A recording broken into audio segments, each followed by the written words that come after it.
할렐루야, 할렐루야. 복된 자리에서 만나서 참으로 감사합니다. 이제는 정말 봄이 왔습니다. 어제 오후에는요, 이제는 정말 반팔을 입어도 되겠다 싶을 정도로 참으로 따뜻한 하루였습니다. 자, 지난 한 주 여러분들 어떠셨습니까? 평안하셨죠? 아멘. 자, 지난 한 주 별일 없으셨죠? 요즘 환절기고 또 일교차가 좀 있다 보니까 건강 잃어버리시는 분들이 좀 많더라고요. 삶의 근심 걱정, 우리가 살아가는 동안 늘 우리와 함께 합니다. 근심 걱정 없는 사람이 어디 있겠습니까? 그런데요, 지나고 나면 지금까지 잘 견뎌왔습니다. 지금까지 잘 이겨왔습니다. 그리고 이제 앞으로도 견디고 이겨낼 줄로 믿습니다. 그러니 이번 한 주간도 잘 이겨내시며 믿음 안에서 흔들리지 않고 승리하며 살아가시기를 주님의 이름으로 축원합니다. 자, 우리 옆에 있는 분들과 이렇게 인사합니다. 행복한 한 주 보내시기 바랍니다. 자, 다시 한번 인사합니다. 앞뒤로도 인사할게요. 더 좋은 날들이 오기를 기도합니다. 자, 여러분들 잘 들으십시오. 하나님은요, 우리의 입술에 고백대로 해주시겠다라고 말씀하셨습니다. 이거 굉장히 무서운 말이자 굉장히 은혜로운 말입니다. 여러분들은 어떤 말을 주로 하십니까? 불평하십니까? 원망하십니까? 아니면 감사하고 기뻐하십니까? 자, 이번 한 주간도요, 불평 불만보다는 행복과 희망을 노래하며 우리 이번 한 주간도 평안하게 보내시기를 주님의 이름으로 축원합니다. 여러분들은 감자 드실 때 뭘 찍어 드십니까? 소금, 또 설탕. 저는요, 감자를 좋아해서 그런지 몰라도 뭘 찍어 먹어도 감자는 맛있더라고요. 자, 그런데 어떤 분들은 설탕을 찍어 먹는 게 맛있다 하시는 분이 계시는가 하면 소금 찍어 먹는 게 맛있다 하고 계시는 분들이 계시더라고요. 그러니까 뭐 주일 아침부터 웬 감자 얘기냐 하시는 분들도 계실 텐데, 어느 가정법원의 이혼 청구 소송 가운데 이혼 사유에 감자라고 적혀 있는 서류가 있어서 많은 관계자들이 관심을 가지고 지켜봤다고 합니다. 그리고 재판대가 돼서 유심히 이 부부의 이야기를 들어보니 어느 휴일날 부부가 감자를 쪄서 먹으려고 하다가 그만 싸움이 시작되었다라고 합니다. 부인이 찐 감자와 함께 설탕을 가져오자 남편이 뭐라 그럽니다. 아니, 감자를 설탕에 찍어 먹는 사람이 어디 있어? 소금 갖고 와 라고 소금을 찾았고요. 이에 질세라 부인은 아니야, 우리 집은 어릴 때부터 설탕 찍어 먹었어 라고 반박했다 그럽니다. 그러자 좀 저도 좀 얘기 좀 할게요. 그러자 평소에 처가의 불만을 가지고 있었던 남편이 당신네 집안 설탕 찍어 먹으니까 집안에 그 모양 그 꼴이지 라고 대꾸를 했고요. 이거 이러면 안 되는데 부인은요, 우리 집안이 어때서 당신 동생 교육이나 잘 시켜 라고 하며 싸움이 커지게 되었다 그럽니다. 그래서 결국에는 가정법원까지 오게 되었다라는 웃지 못할 이야기입니다. 생각해 보십시오. 감자를 먹는데 설탕이나 소금 뭘 찍어 먹는 게 그렇게 중요합니까? 그게 부부 생활을 끝낼 만큼 심각한 문제든가요? 자, 여러분들의 가정은 어떠십니까? 이런 문제로 정말 티격태격 하시는 분들 계십니까? 그렇다면 제가 답을 하나 드리도록 하겠습니다. 그냥 케첩 찍어 드십시오. 그게 지혜로운 겁니다. 여러분들 한번 생각해 보십시오. 얼마나 소통이 없었고 얼마나 서로를 이해하지 못하고 용납하지 못하면 그렇게까지 되었겠습니까? 이거 남의 이야기가 아닙니다. 오늘을 사는 우리도 마찬가지입니다. 서로 마음의 문을 열고 소통하지 못하기 때문에 여러 가지 크고 작은 오해와 갈등이 생기는 것은 아니던가요?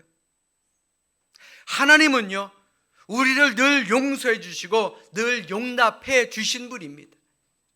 우리를 이해해서 용서하고 용납했습니까? 아닙니다. 사랑하셨기 때문에 이해하고 용납해 주신 분입니다. 그러니 우리도 그런 하나님의 성품을 닮아야 할 줄로 믿습니다. 서로 다름을 인정하지 못하면 이 세상 누구보다 하나님께서 답답해 하실 것 아니겠습니까? 자, 하나님은 오늘도 우리에게 말씀을 통해 하나님 당신을 닮아가기를 원하고 계십니다. 자, 우리 이 시간 성경을 높이 들고 우리의 믿음을 고백하도록 하겠습니다. 자, 성경을 높이 드십니다. 저는 예수 믿어 구원받았습니다.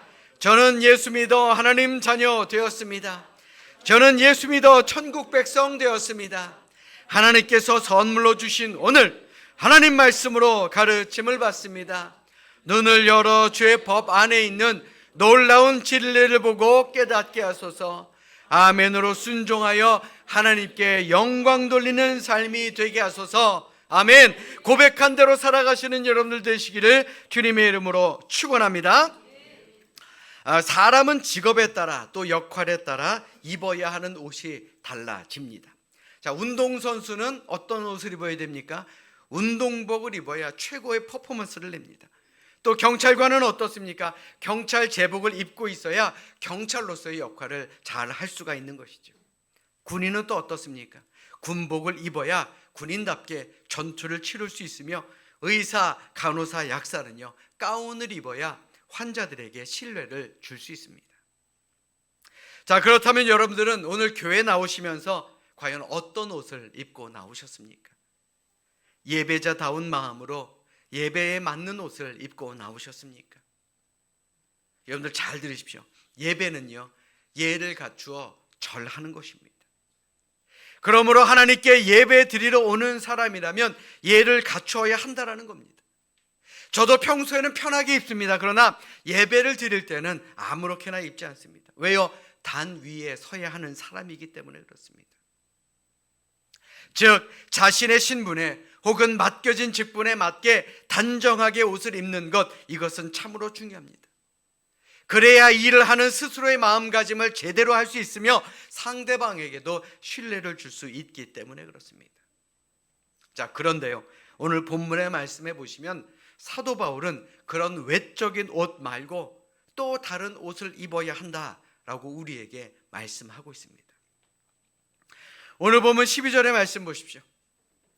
그러므로 너희는 하나님이 택하사 거룩하고 사랑받는 자처럼 긍휼과 자비와 겸손과 온유와 오래 참음을 옷 입고 라고 말씀합니다.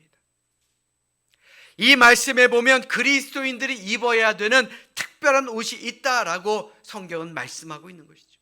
왜 우리가 그런 옷을 입어야 합니까? 오늘 말씀처럼 우리는 하나님이 택하신 사람이기 때문에 그렇습니다. 거룩한 사람이 되어야 하며 하나님의 사랑을 받는 사람들이기 때문에 그렇습니다. 우리 모두는요 구원받은 천국 백성이요 값지고 귀한 신분의 사람이기 때문에 그렇습니다. 여러분들은 과연 어떤 사람입니까? 하나님이 사랑해 주시고 천국 백성 삼아 주시는 천국 백성임을 다시 한번 기억하는 우리 모두가 되시기를 주님의 이름으로 축원합니다. 본문 12절에서 말하는 긍휼은 다른 사람을 불쌍히 여겨 돌보아주는 마음입니다. 또 자비는요 남을 깊이 사랑하고 가엾게 여기는 마음이죠. 겸손은 자신을 낮추고 상대방을 존중하는 태도를 의미하며, 온유는 온화하고 부드러운 성격과 태도를 말합니다. 그런데 사실 이 모든 것은 구분이 명확하지도 않고 실천하며 살기가 여간 어려운 일이 아닙니다. 하지만 13절의 말씀해 보시면 구체적인 지침이 나와 있습니다. 오늘 보면 13절의 말씀 자막으로 준비했습니다. 우리 큰 소리로 같이 함께 읽겠습니다. 시작. 누가 누구에게 불만이 있거든 서로 용납하여 피차 용서하되 주께서 너희를 용서하신 것 같이 너희도 그리하고. 아멘. 사도 바울은 용납하라 라고 하면서 서로라는 용어를 사용합니다. 사실 홀로 나 혼자만의 기독교는 성립될 수가 없습니다. 나 혼자 믿음 생활하고 나 혼자 구원받고 나 혼자 천국 간다, 이거는요 온전한 기독교가 아니다라는 거예요. 기독교는 하나님과 사람이 서로 통하고 사람과 사람이 하나님 안에서 서로 소통하는 것을 전제로 하고 있기 때문에 그렇습니다. 그런데 출생이 다르고요 생김새가 다릅니다. 생각과 삶의 모든 기준이 서로 다른 사람들이 모여서 조화를 이루며 살아간다, 이거 쉬운 일 아닙니다. 세상을 살아가는데도 마찬가지 아니던가요? 서로 다른 사람이 모이면 어디든지 다툼이 있고 마찰이 생기는 것은 당연합니다. 다름을 인정하지 않고 다른 것을 틀렸다라고 하기 때문에 다툼이 생기는 것 아닌가요?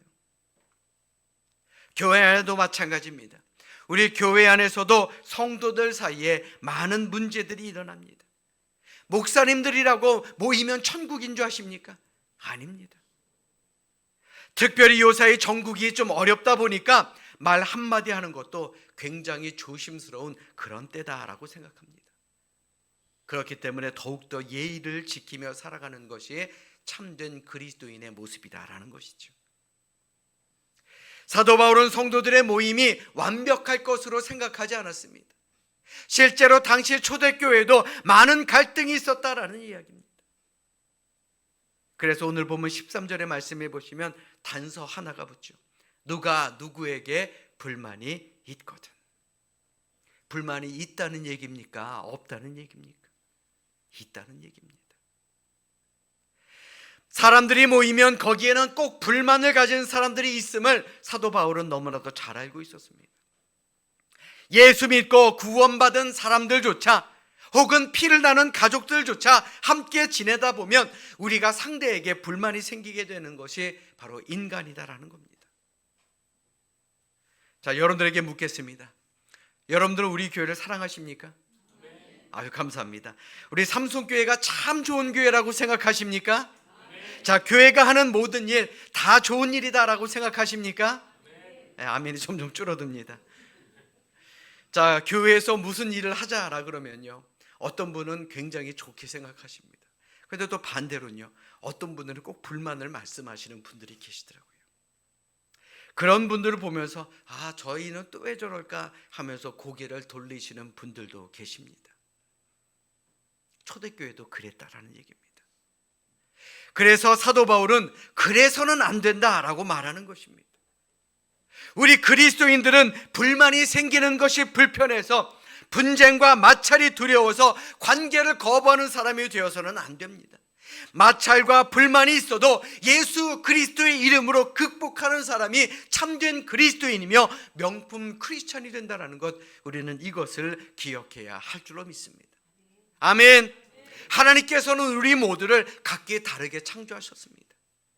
그러므로 우리는 각기 다르게 만드신 것을 인정하고 서로를 용납해야 합니다. 그래야 허물을 용서할 수 있고 받아들이고 하나가 될 수가 있다라는 겁니다. 우리 옆에 있는 분들 한번 바라보십시오.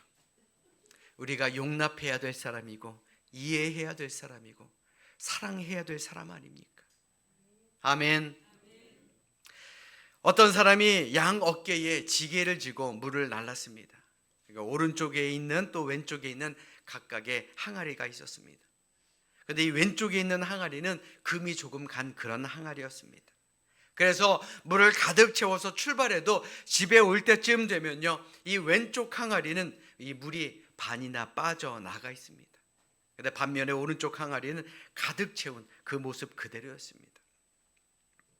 어느 날 왼쪽 항아리가 주인에게 너무나도 미안한 마음이 들어서 주인에게 이렇게 말합니다. 주인님, 나 때문에 항상 일을 2번씩 하는 것 같아 참 죄송합니다. 금이 간 나 같은 항아리는 버리시고 새 거 사다 쓰세요. 그러자 주인이 금이 간 항아리에게 이렇게 말합니다.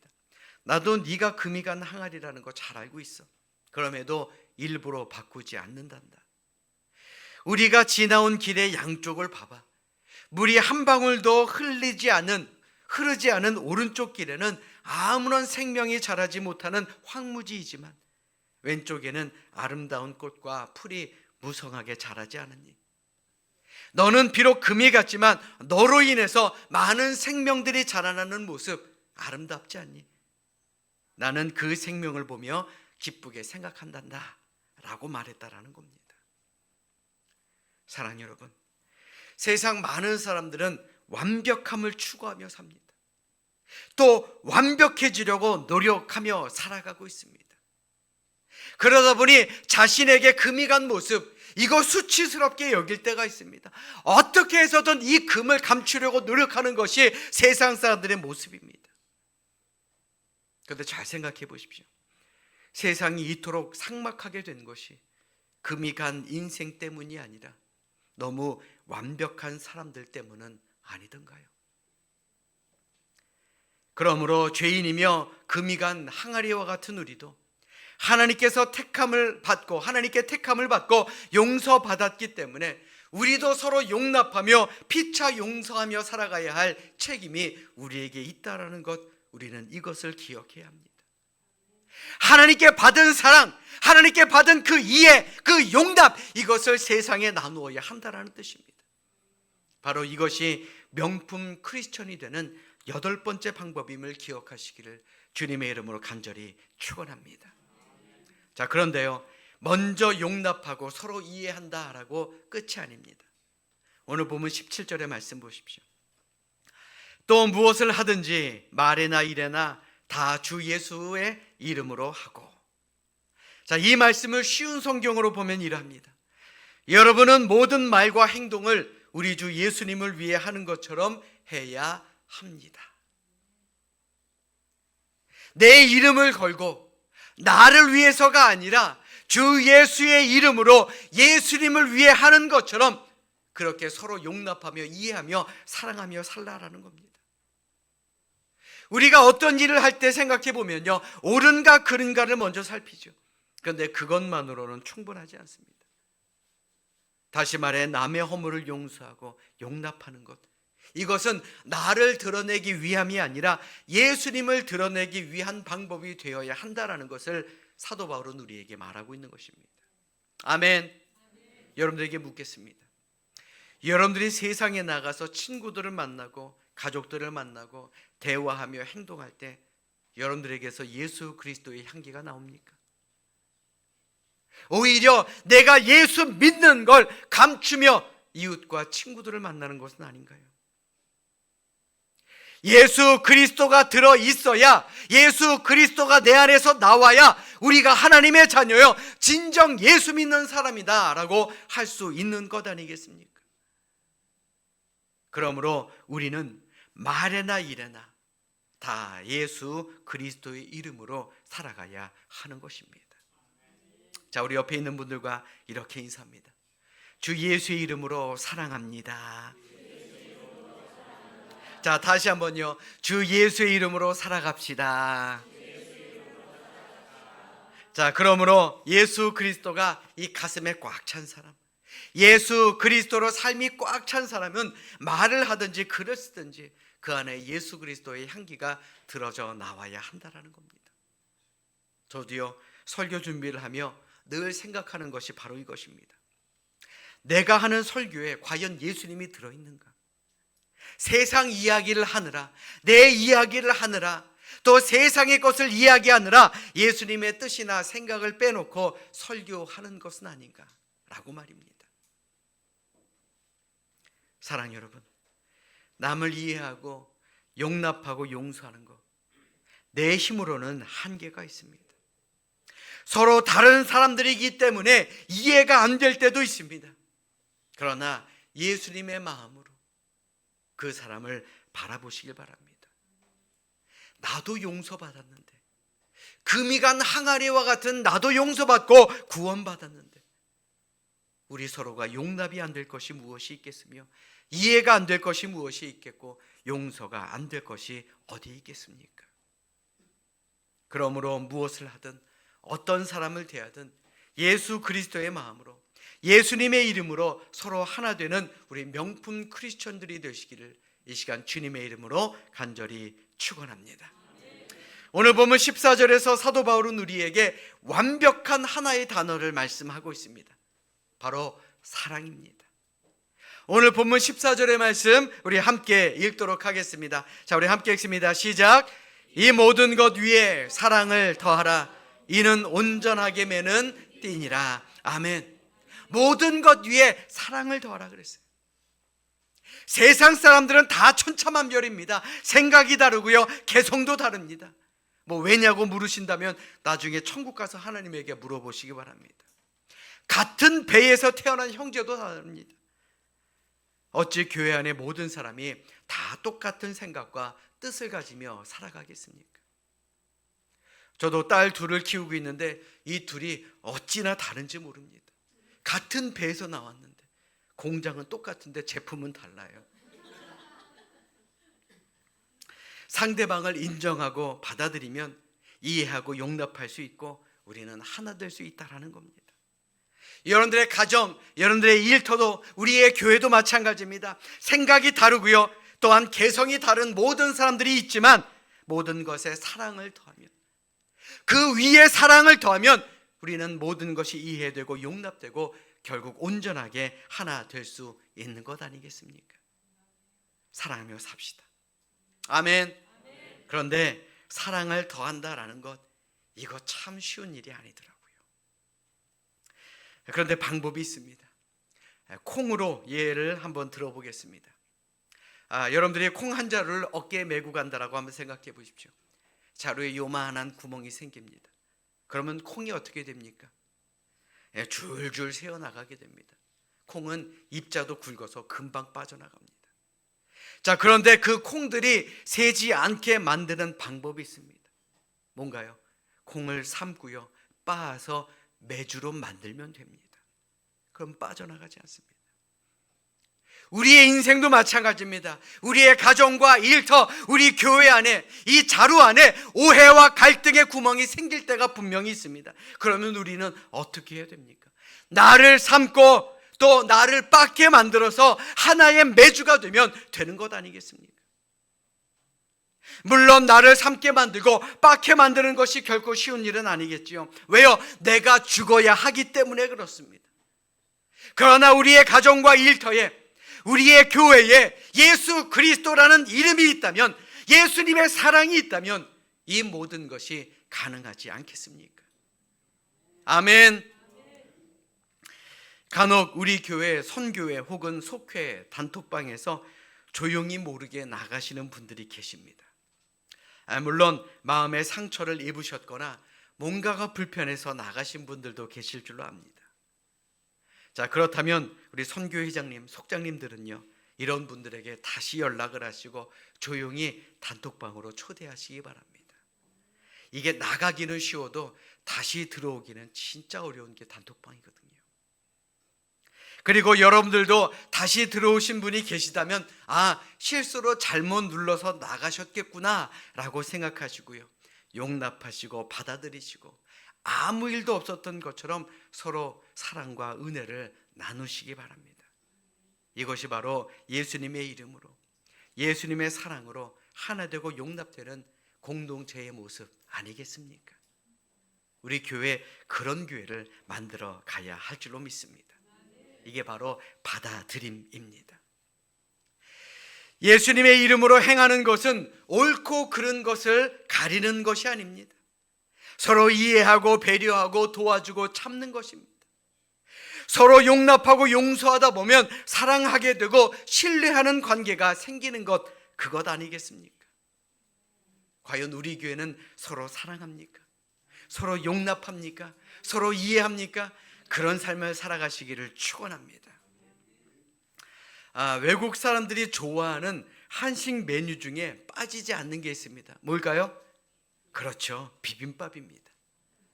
자, 그런데 이 비빔밥이라는 게 참 희한한 게요, 이 재료 하나하나를 따로따로 먹으면 그렇게 특별하게 뛰어난 맛이 나는 것은 아니더라고요. 그런데 이게 하나로 섞어지면 어떻습니까? 엄청난 시너지 효과를 만들어냅니다. 우리 예배 빨리 끝나고 점심 먹으러 가야죠. 자, 우리가 바로 그런 사람이 되어야 하는 거예요. 특별하지 않은 사람들이 모여서 하나님의 뜻을 만들고 함께 기적의 역사를 만들어내는 것, 그게 우리 교회의 모습이 되어야 한다는 겁니다. 아멘. 사랑하는 여러분, 사람들은 나에게 사랑을 주고 이해를 주고 용서해 준 것에 대해서는 잘 기억하지 못합니다. 그러나 나에게 상처를 주고 내 마음을 아프게 한 사람은 결코 잊지 못한다고들 합니다. 그것이 인간의 본성이기 때문에 저 역시도 그럴 수 있다라고 생각합니다. 그러나 우리는 거기서 한 걸음 더 나가야 되지 않겠습니까? 서로 용서하고 용납하는 사람이 되는 것, 이것이 바로 하나님께서 우리에게 주신 본성입니다. 그러니 우리 하나님의 성품을 닮아서 진짜 서로 사랑하고 진짜 서로 용서하고 진짜 서로 용납하는 우리 진짜 명품 크리스천들이 되시기를 이 시간 주님의 이름으로 간절히 축원합니다.